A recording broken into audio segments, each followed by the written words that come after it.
Welcome back to another opportunity to learn, grow, and evolve, continuing to open up that place within ourselves that is both peaceful and powerful. Today, I am joined by a very powerful individual, Voy Wiącek. Hopefully I'm pronouncing it correctly. Voy and I got to meet each other a few years back in 2019 in Bali, Indonesia. We stayed connected via the virtual world. And now I get to bring him on the show to talk about all of the wonderful things that you're doing, and I'll let you, take the mic to explain those things. Yeah. Well, first and foremost, man, thank you so much, bro, for creating this opportunity. Yeah. And creating a space for us to create possibility. With that being said, my name is Voy, as my brother said so beautifully. I'm a leadership and embodiment coach, and my mission has been really focusing on igniting the next generation of leaders so that they can fully own their truth and own their power. I've been in the men's workspace for the past 4 years, really helping men step deeper into their truth and become the best they can be. Mm-hmm. And I've been coaching as well since then, so it's been an incredible journey. I feel blessed, and sometimes I have to pinch myself that I'm actually here now. Yeah, and you put all the work in to get here now, yeah. Which is beautiful. And with that said, really the intention for today's conversation is just to highlight those pieces that allow us to dive into what it means to be a man today, and really defining that for ourselves. And Voy, like as he just mentioned, has worked in this space for, you said, about 3 years now. About four. And so for all the men out there, could be a really nutritious conversation. I know that based on the conversations Voy and I have had in the past. But that's not to say that women can't also get something out of this conversation. You just twist what we're talking about in a way that works for you, really. Yeah.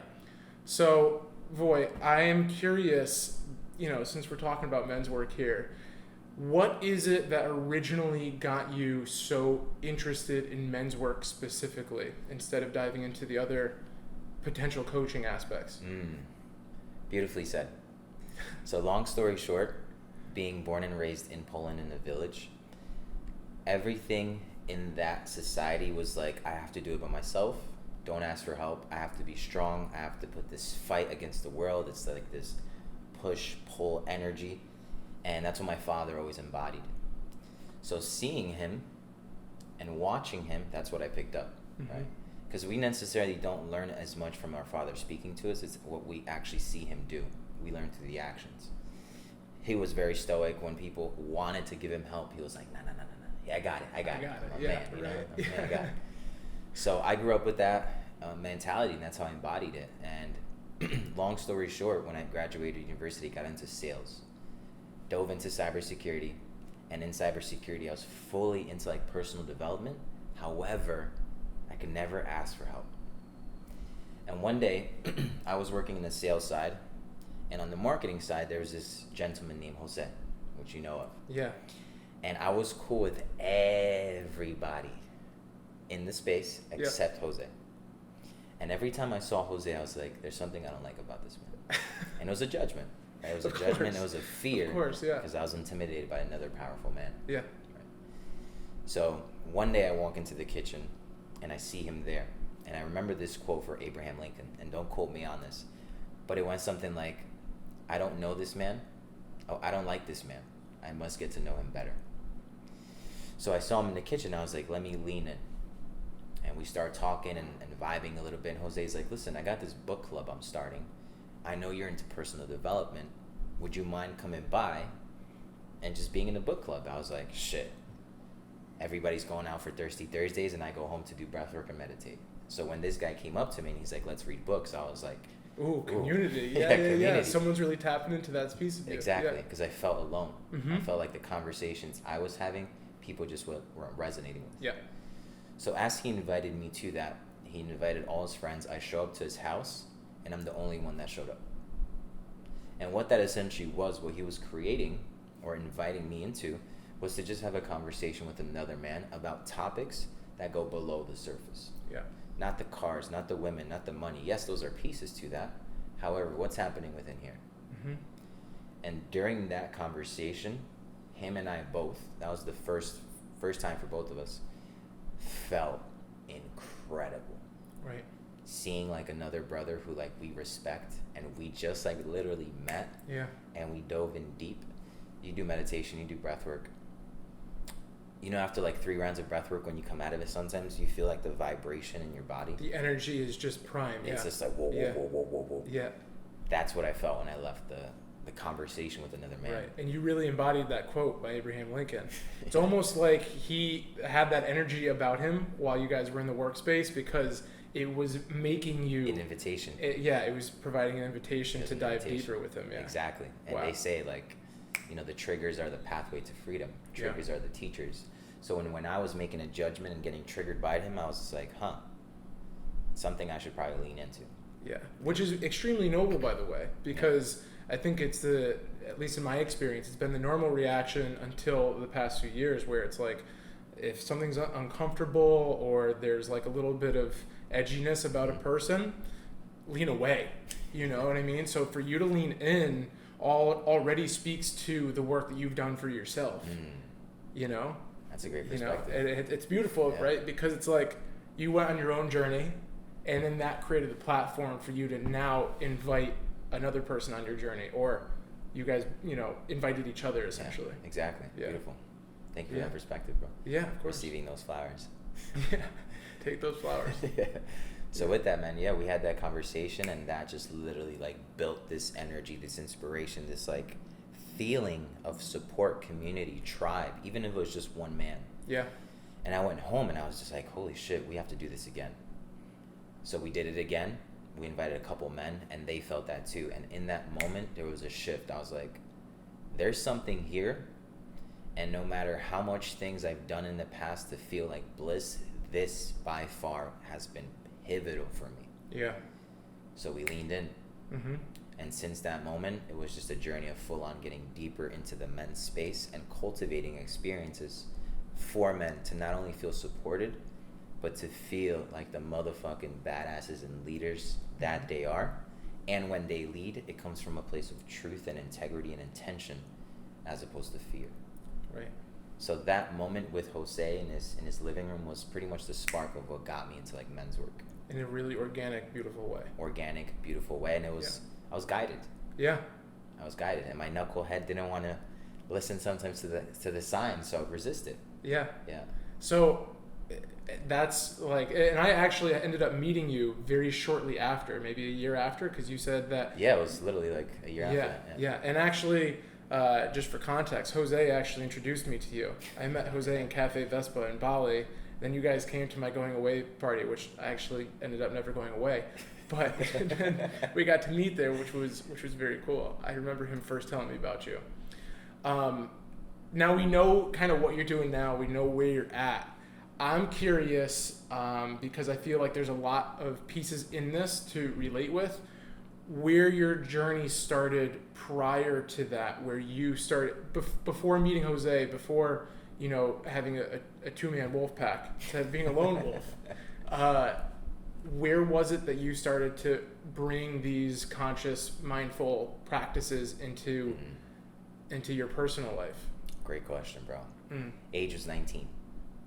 And I'm going to drop some context as to why, because everything that happened pretty much just started to align to get me to this big point in my life where I had a shift. Right. From the age of 17 to pretty much like 20, I was very big into the party scene because I was lost. I was trying to find myself, and I was jumping from group to really see who I can fit in, because once again, I was searching for tribe, community, connection. And because of that, I got deep into the house music festival scene, and I was taking a shit ton of Molly. Mm-hmm. And as we know now, Molly is used now in therapeutic settings to help people break through. Turn on. Right. So I was using a lot of that, and that was already priming me. Now, because of that, I was also into bodybuilding. And here's why. Growing up, I had a lot of traumatic instances and stories I created about self-expression. Like, as a man, I can't express my voice because in my childhood, I got made fun of because of my name. You were taught otherwise, yeah. Taught otherwise. Yeah. I had a breakthrough yesterday, actually, where I was sitting in a first grade classroom, and we had religion class in Poland. And the priest walked around, he walked behind us, and I didn't see him, and we were talking, and he took both of our heads and he smashed it with my friend. Wow. Yeah. And you were in first grade? First grade. I was probably 7. Oh my God. So he literally smashed it. And in that moment, I realized yesterday with a breakthrough doing the men's work, funny enough, that it was like, since that moment, I was afraid to express myself in a setting with more than like 2 people. Right. Yeah. You're taught that it's not safe. It's not safe. Yeah. So if I talk, I'm going to get real pain. physical pain. Real physical pain. Yeah. And by a priest. And by who, a priest. especially at that age, holds a lot of authority in our minds over us. Exactly, bro. Yeah. So that became like an anchor. Mm-hmm. After that, I moved from Poland to the U.S. So when I came to the U.S., kids were like, you're not really American, you're Polish. So I was like, oh, okay. So I don't fit here. So I went back to Poland for the summer, and I was like coming back to all my friends, and they're like, well, you're not really Polish anymore, you're American now. Right. So I had this identity crisis. So now I'm stuck. I don't know how to express. I have an identity crisis, and I want to be seen. Right. You're like bouncing between these two belongings, between the 2 worlds. I wanted to be seen for who I am. So what did I do? I got into bodybuilding. And I was like, and I didn't know this at the time, but subconsciously that's what I was doing. Yeah. And I was like, if I can't speak and be heard, I'm going to build my body so I'm seen. And building my body up, I got jacked, loved it. I learned a shit ton about structure, about values, about integrity to my work, to the hustle. And I got in front of some of the wrong people, and they introduced me to steroids. Now here's why I'm sharing this context. Because a couple months later, after taking steroids, I broke up with my ex at the time. Mm-hmm. And she left me for her ex. And that was like one of my first true deep loves. You know, the first one always is the hardest. So she left me, and I'm 19. A week later, I'm sitting at an Applebee's, and I just bought my dream car. It took me like 4 years to buy this thing. I see it pulling out. Somebody stole it right in front of my eyes. Oh my God. What kind of car was it? Subaru WRX. Okay. STI. And at that time, for a 19-year-old young It's a man, huge I was deal. come on, you know, trying to be the guy with the nice whip, had a beautiful girl, right? I'm jacked, taking steroids. I'm like this fucking guy. Yeah. So a girl breaks up with me, leaves me for her ex, crushed. Week later, car gets stolen, crushed. A week later, my best friend calls me up. That was the only true friend I had at the time, best friend. He goes, yo, Voy, I love you, bro. I went into my sister's cabinet, and I popped these pills, and I love you. And that was it. So just a huge door closed on your life at that moment. And in that moment, I was like, holy shit, I'm about to really lose my friend now, too. And thankfully, I went to his house, I picked him up, he got all the stuff out, and we stayed together in that moment. And here's why I brought the steroids piece, too. When you take steroids, obviously, or performance enhancement drugs, it messes with the hormonal system in the body. Yeah. So I had so much testosterone pumping through me that when I just stopped taking it, as opposed to gearing off slowly, estrogen shot up and everything was just all over the place on top of everything else in my life. Yeah. And I just went in deep. I went to a deep, deep, deep dark place. And crazy enough, symbolic for my life, I was living in the basement too. And I was just like, wow, I'm literally at the deepest, deepest, lowest I can be. Yeah. And I remember getting to a point, being on the floor, and literally just feeling so much pain in my body and being scared because it's like, I just don't know how to get out of this, that I just started crying and like hitting the floor and just be like, why is this fucking happening? Why? Just anger coming out, and everything came out. And I told myself in that moment, I was like, I never want to feel this again.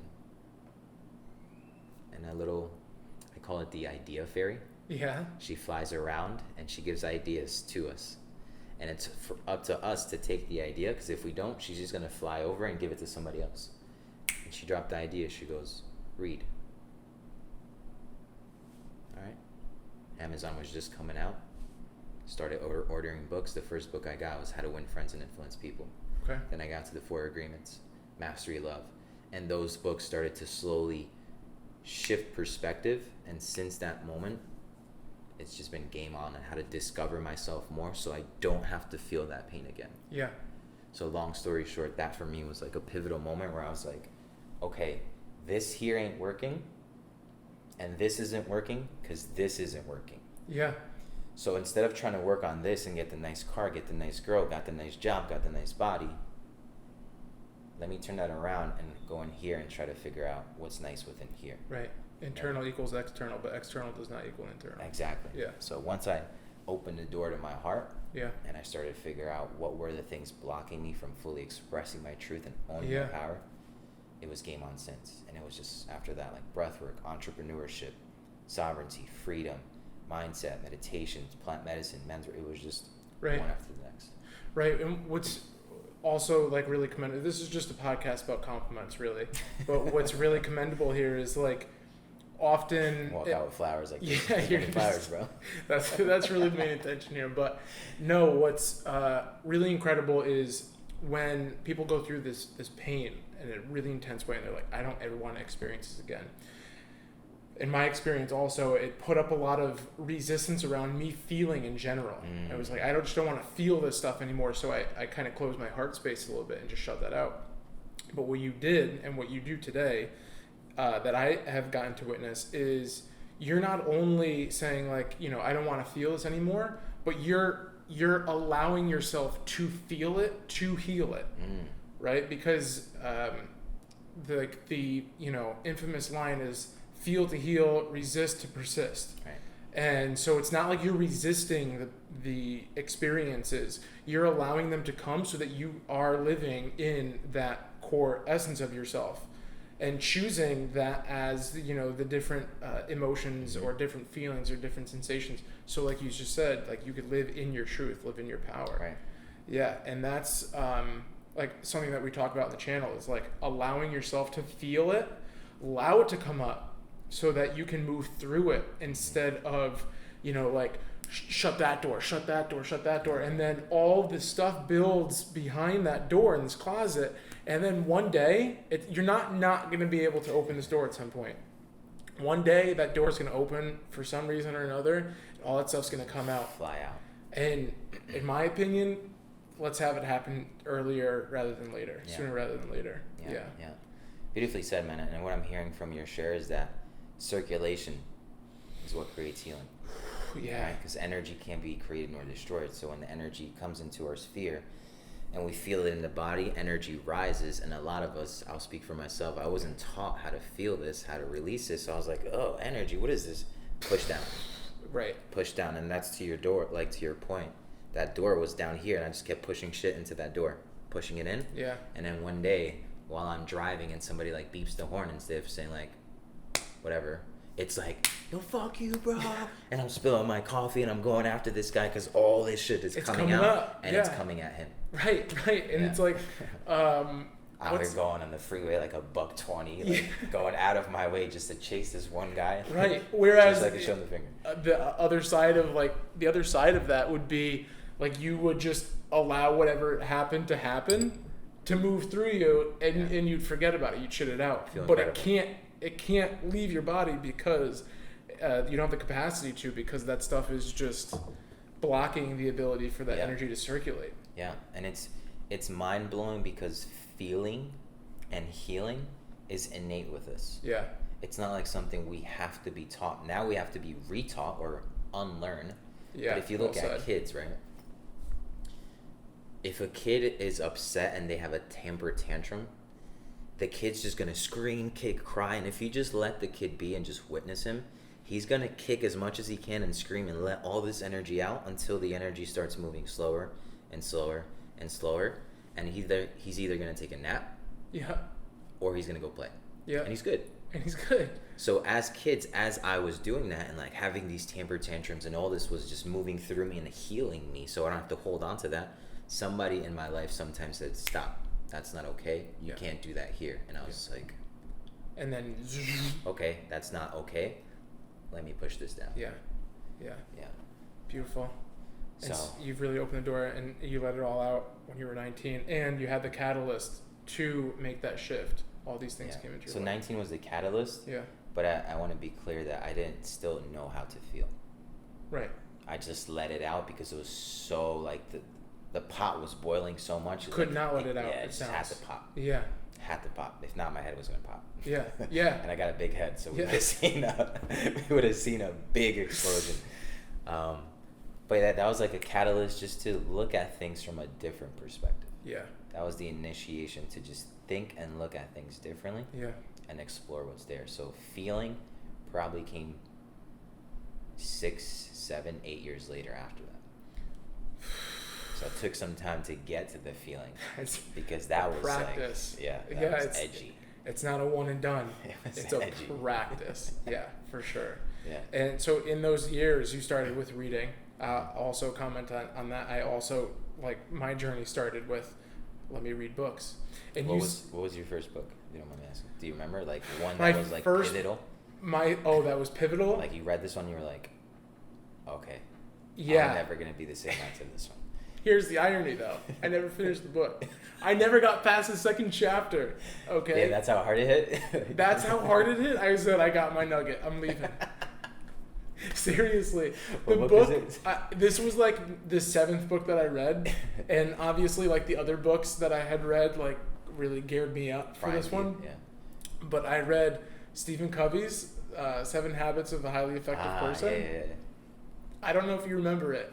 I want to start laughing hard, but I don't know if you remember it. But there's a page in like the 2nd chapter where it provides 2 pictures. And it is like the same picture, but different pieces are highlighted so that you could see that there's 2 images, but within the same photo. And it was talking about having a different perspective and changing how you view things. And in that moment, I've talked about this on my channel before, I had read it like earlier in the day. I came home and I was in my basement getting something out of my basement refrigerator. And I was just, for some reason I was thinking, and I remember exactly where I was standing, I had this thought and I was like, it's not what happens to us, it's how we respond. Yes. And in that moment, I had this wild paradigm shift. And it, like, my whole body at that moment, like super sane. Yeah, I was like, like the energy, you know, like something just like, just opened, like the door just opened. And from that moment on, I was like you said, it's like game on, you know, and it was a really beautiful awakening in that moment. But like I said, I was primed to get to that position. That's powerful, man. And I love what you said because one of the things I teach and I really try to inspire my coaching clients is to create the distinction between what actually happened in their life and make the distinction between the story they made it mean, right?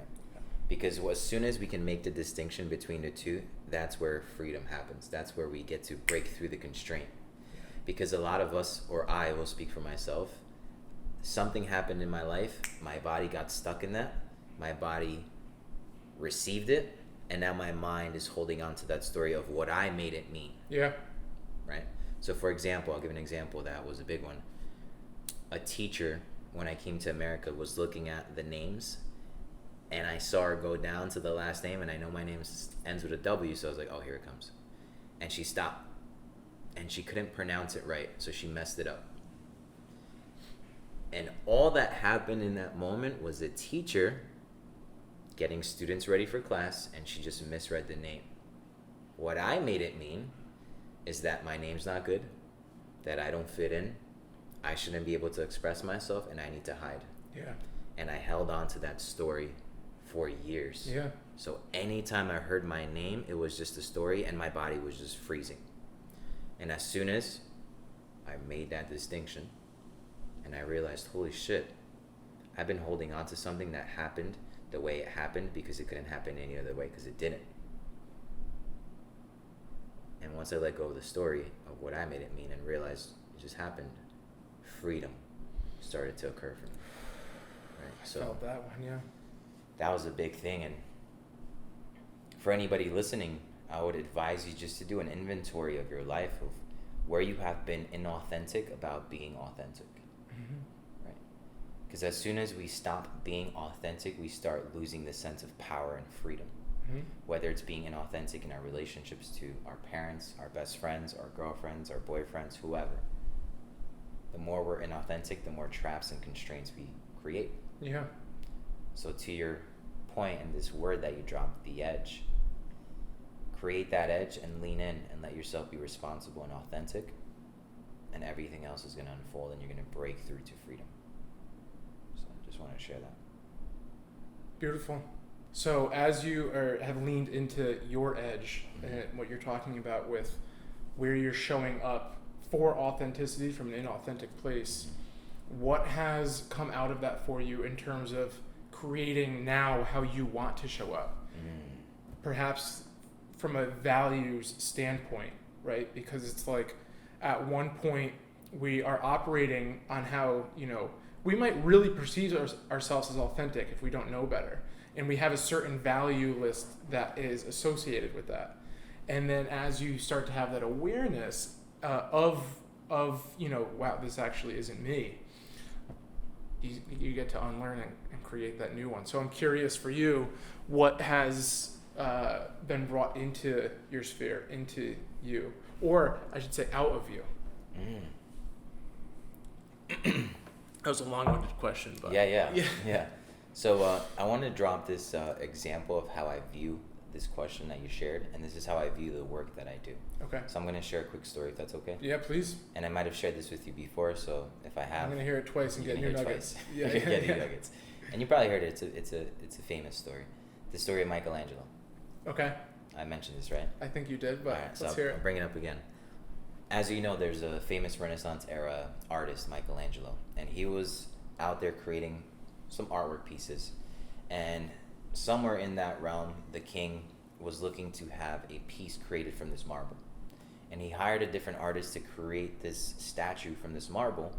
And he was like, this marble is shit, it doesn't work, and then he cracked it. So the artist left, and then now they have this marble, and they're like, all right, go find somebody who can create something from this. And they get Michelangelo. And Michelangelo looks at it, and he's like, yeah, I could work with this. All right, cool, go ahead. So he's out there chipping away.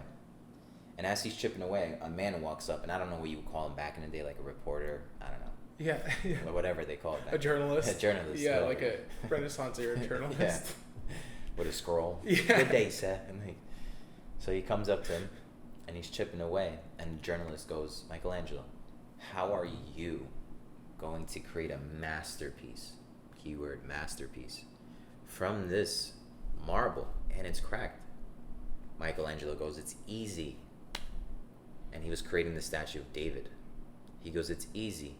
I'm just going to remove everything that's not David, and out will come the masterpiece. Right? So the way I look at that question is, we're already born with greatness. Right. It's like it's in our DNA. It's already in the womb. So as we go through life, we pick up these constraints, these beliefs, these ideas that's pulling us away from who we actually are. So as I was doing this work, and I continue to do this work, I just keep unlearning all the things that's not me, so I can find out who I truly am. Yeah. Right. So from that, man, I've been able to just get so much more creative, because now I'm not afraid to express me playing a flute. I mean, 5 years ago, if I played a flute, half of my friends would either clown me, they say I'm gay, like, yo, why are you holding that in your mouth? All this crazy shit. Yeah. Right? And I'll be afraid to express that, because I'll be like, is that my truth? Is it not? Am I playing the flute to impress people? Like, all these judgments. However, as I was unlearning, I was just like, nah, the flute is my truth. I'm going to own that shit. Yeah. And if people don't like it, great. More to you. So creativity has been a big one. Expressing my voice. Building intimate relationships where I actually feel connection and it's not transactional. Yeah. And really getting clear on, like, what's my path? Where am I going? Yeah. So that's been incredible. And through that journey, I think the biggest piece is that I'm okay to be with myself. And I think that's a big thing for a lot of men too, that I know, that I see, is constantly they're afraid to be with self, because all the things we need to unlearn comes up when we're with self. Yeah. And it's uncomfortable. So we try to get away from that, and we distract ourselves with the gym, or we get more women, or we get more parties, or we smoke weed too much, or all we drink the distractions. all the distractions, because we don't want to unlearn what self is craving. Right. So the question that you meant dropped. It's a long-winded answer, but that's what came up.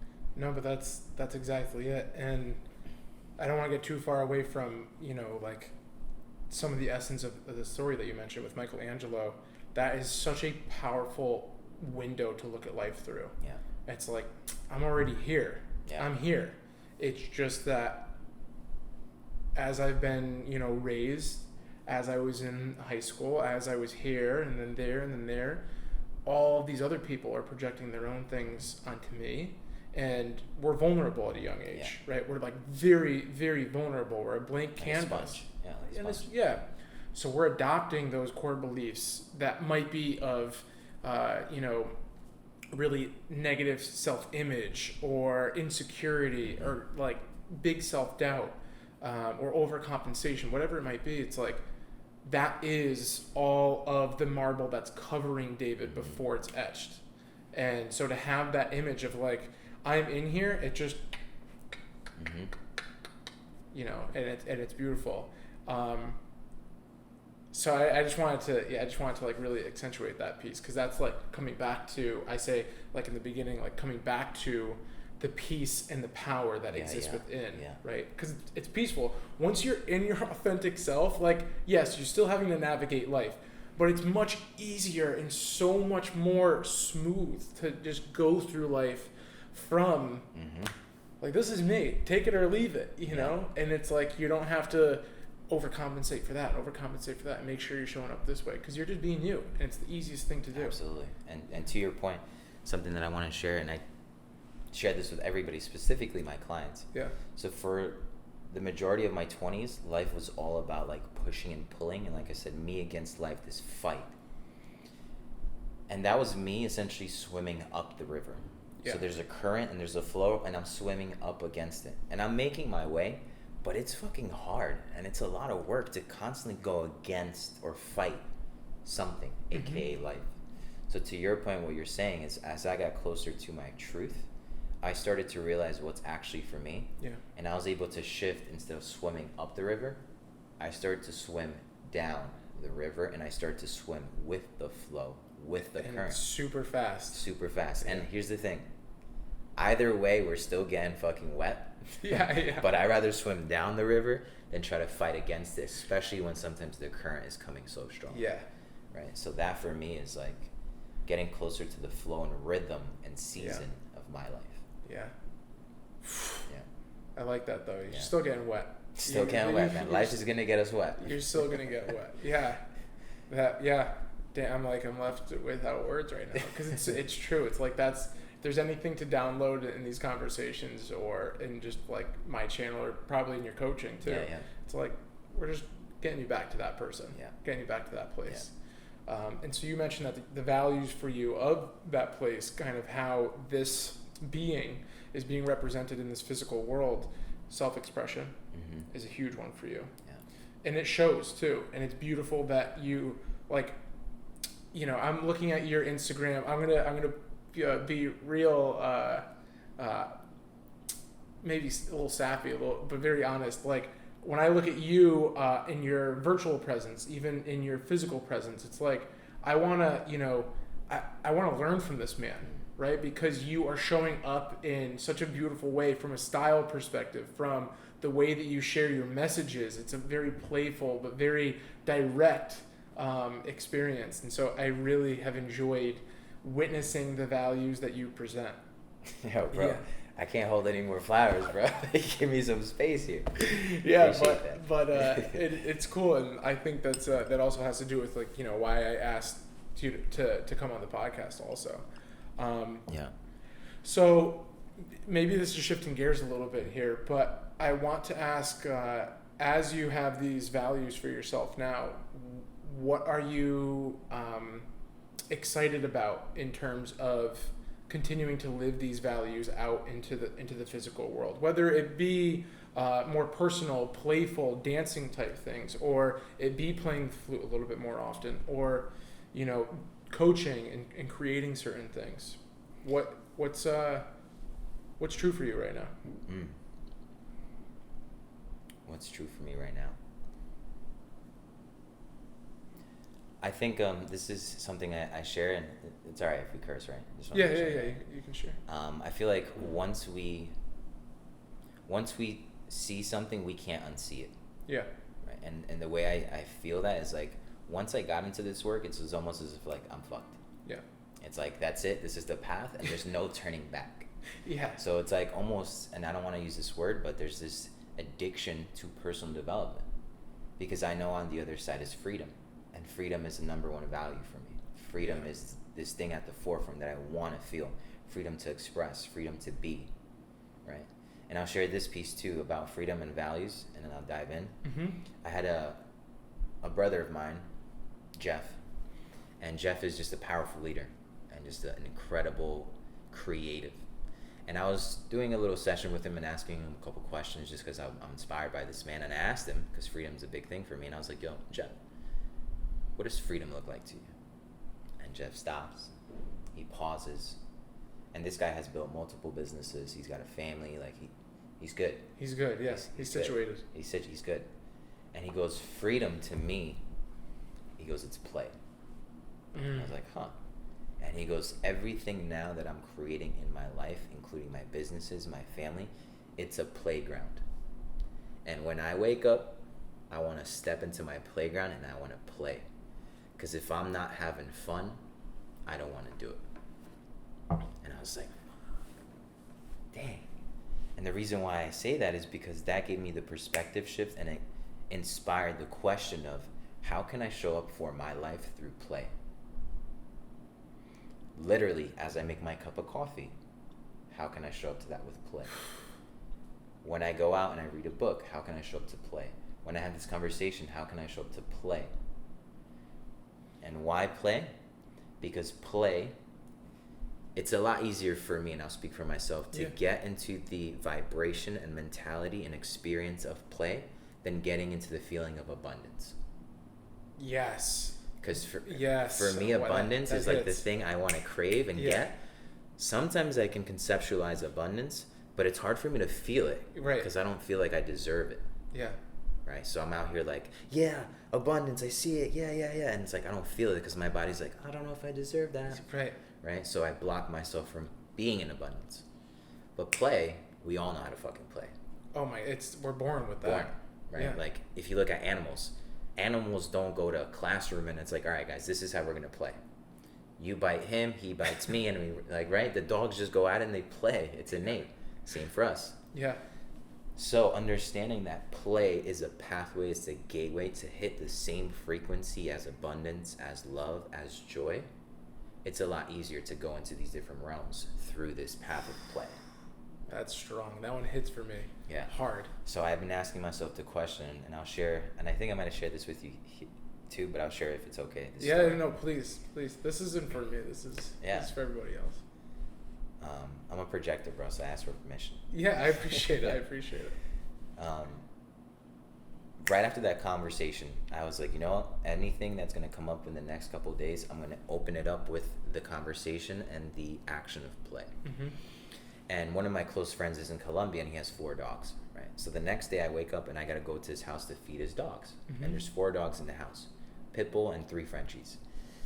And I open the door and I look into the house and I'm like, holy shit. I close the door and I wait outside, and I do one of these where it's like, fuck, what the fuck just happened? I open the door and bro, exorcism. Like, I don't know what this dog's ate. I don't know what they had, what kind of party they went to, like who drank too much. I don't know what happened here, but the whole house just tossed up from puke, poop, pee everywhere. And if you ever seen like a movie like Mission Impossible where there's like a fucking museum and there's a diamond, and then Tom Cruise has to get the diamonds, but all these lasers come on. And Tom Cruise is like doing all these moves to get through. That's what I had to do in the house. Just walk through, right? And mind you, I have a meeting coming up. It's one of those days where I felt creative. I just want to get to work. And now I have to deal with this mess. So I felt the charge in my body. And it's like, fuck, I got to clean this up. Fuck, I'm going to be late. Fuck, why did I say yes to this? All these things were coming up. I was like, hold on. how can I show up from play? I'll just ask myself the question, how can I show up from play? And I just paused for a little bit. Yeah. And I was like, I'm going to show up from play. I pick up the phone, and instead of telling my friend, it's like, yo, bro, like, I got to clean this up, man. I got to do this. I was like, bro, I'm at your house right now, and I need a big favor. He's like, what's up? I was like, to your house, send the shaman, send the priest, and send the cleaning lady, bro, because we got an exorcism in this motherfucker. And we started laughing mad hard. And I literally said, I love you, bro. I'm going to clean this up for you. I'll take care of it. And we'll connect later. And I literally shifted my energy, my perspective, and I cleaned it up. I had fun. Loved the pups. Made sure they're okay. And I still made it on time. Still showed up. And my day was incredible moving forward. Right. So I wanted to share that. Because being intentional brings purpose and gives us direction and guidance on how we can show up as leaders and how we lead, whether it's leading ourselves or the world. So my intention has been play. And I invite anybody who's listening, ask yourself the question daily, what is my intention? Am I just drinking a cup of coffee just to get this hit and go to work, or am I making love to this cup? Yeah. Right, because making love to this cup allows us to be in the present, because the present is all we got. Right. So yeah. Wow. That playfulness, that question, I feel like I'm like asking myself the question as you're telling the story, and it's like that will bring everything to my life that I want in my life. I mean, you know, the connection that you and I built, seeing hear each other in Tulum, that happened like 3 days before you and I met. So I was still highly in the frequency of play. And when you showed up and I saw you, I said to myself, I was like, how can I show up to this relationship from play? And we laughed and cried for literally an hour and a half. Those laughs are laughs that I would cultivate with brothers that I knew for like 10 years to get to that. Yeah. And it was within, 10 minutes, and you and I were crying in a public place. So I knew there's medicine in showing up with that intention, because I experienced it with you, and here we are. Yeah. So... And but it's so true, and I'm like just thinking about parts of my life right now, like in this moment. Just before I got here, I was like, I told you, I was like, I'm living in the future right now. Like you know, I'm not here as much as I'd like to be, and it's that question I asked myself like while you're telling the story, and I'm like, just.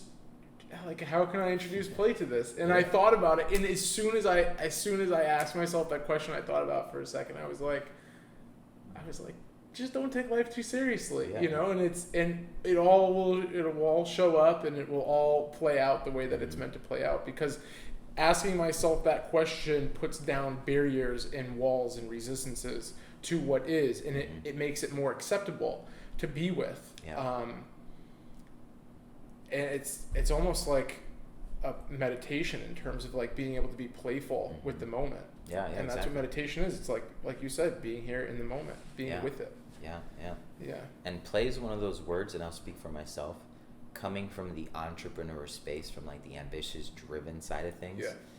There's this misconception and this paradigm that I'm breaking through and inspiring others to do the same, that entrepreneurship and being ambitious and driven doesn't mean it has to be work, hustle, and grind 24/7. Just play 24/7. Yeah, it can literally be play. Yeah. Now the thing is, for me, when I first heard play, I was like, ooh, they're gonna think I'm a child, or they're not gonna take me serious because I'm playful, or they're not gonna respect me or see me as the guy who can hold it down and lead because he's showing up with play. Right.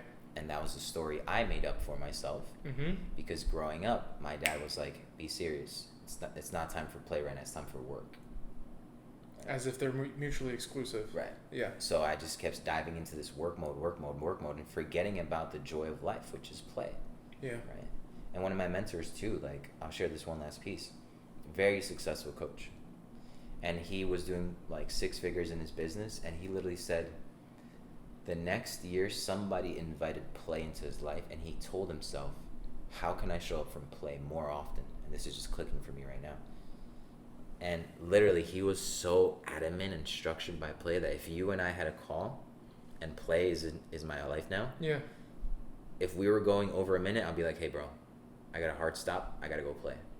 Even if it was a business meeting and he was closing a big ass deal, hey, I appreciate it, but I have a commitment and I have to show up from play. He would take his skateboard and go skate. He would go sing. He would go play. That year, I think he like 2 or 3 or 4x'd his business because he was just coming from play. Yeah, that energy is just so much higher. So much higher. Yeah. And it's fun, man. It makes it enjoyable. Yeah. So I'm inviting everybody here listening is like, ask yourself the question, in what area of your life do you crave more play in? And then lean in. Yeah, and what's the intention that you have for each day? Yeah, what's the intention? That's a big one also. Yeah. Yeah. Where would you say you crave more play, bro? I'm pretty playful. I am pretty playful, I have to say. I think you've seen that in just like our conversations. I think it's when I'm by myself that I'm not playful. It's like everybody else gets to see the playful side of me, like me and you, me and like some of the people that I had just met in Tulum here. And when I'm by myself, it's like, all right, now it's time to get down to business, and that's part of like kind of why I was struggling this morning, is because I feel like I haven't been working enough, and really wanting to do that. And when I am working, just bringing that essence, that's where I want to bring it to. I want to bring it to the coaching that I'm doing. I want to bring it to creating the YouTube content. Because and this is something that I'm learning also, when I'm recording videos for YouTube, I typically am, quite like structured in my thinking. Logical. Yeah, I'm like, this happens because of that, and that happens because of this. And to bring some playfulness into that is just work in general, and it's not work, it's play, because it really is like, it's what I want to be doing. It's not, following anybody else's agenda for me. And so, bringing it there just feels really good, really good. And it's a matter for me of getting a little bit more comfortable, maybe, being in front of the camera, being a little bit more comfortable speaking on the things that I'm speaking about. And then that play will come. Powerful, man. Yeah. Powerful. So we got a few more minutes here. I'm debating, like, what's a good closing question here? But I want to ask you, is there anything that's really on your heart that you'd like to speak about? And if there is, please share it. If there isn't, my other question for you, is there a question that you are feeling called to ask? Ask you. You're going to ask me? You could, however you want to frame it.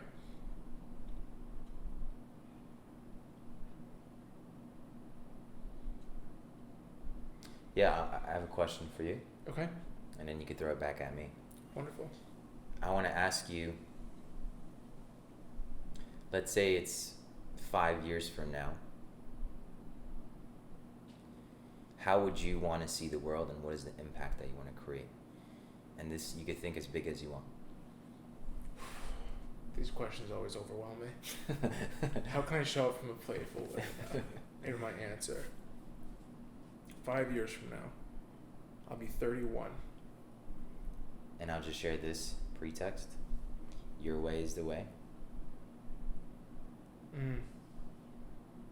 And no idea of impact is big or small.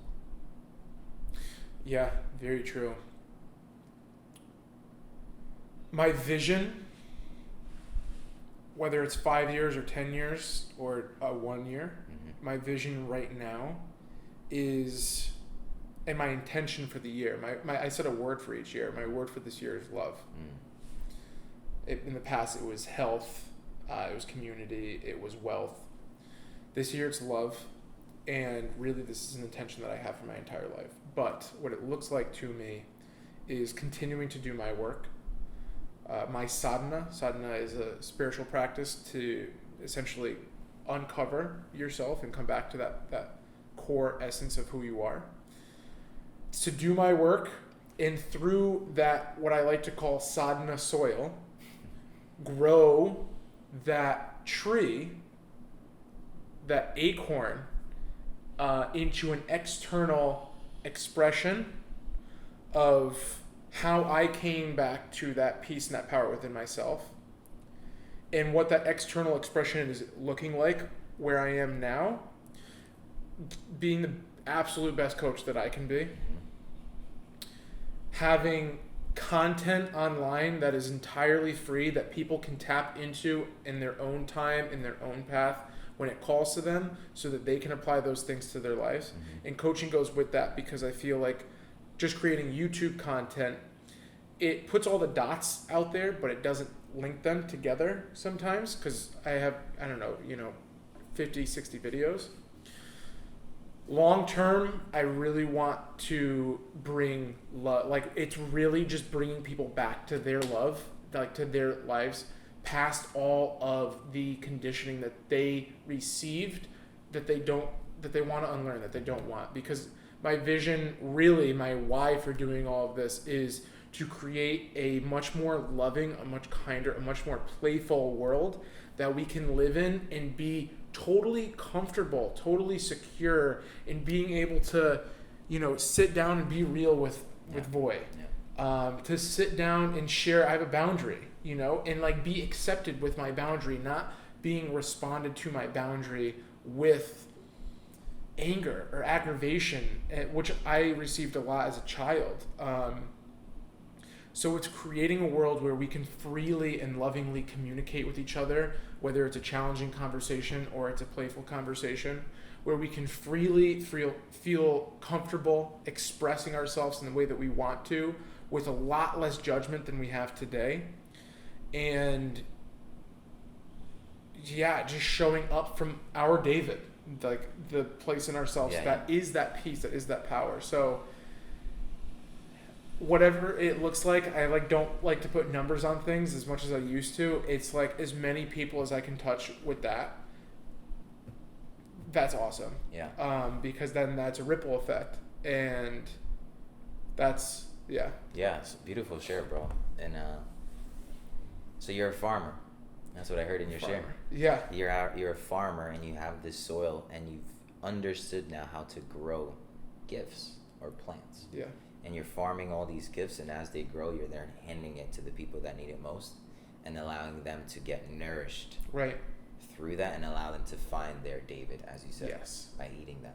Yeah. That's incredible, bro. Yeah. Thank you. And I'll finish it here.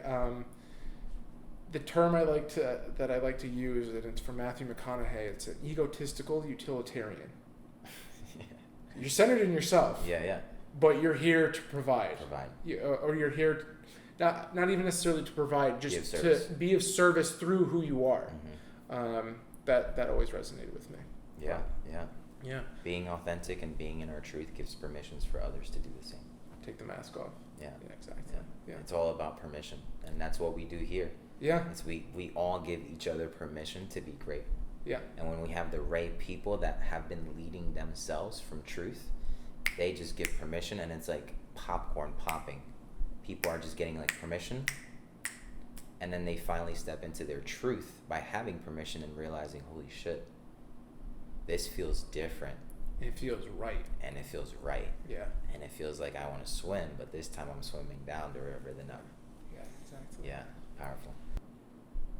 Yes, so allowing everybody to take their mask off as a result of us taking our mask off, that's really what the intention is behind your work, behind my work, behind just this podcast in general, just being able to show up authentically with each other. Now that leads me to my final question for you.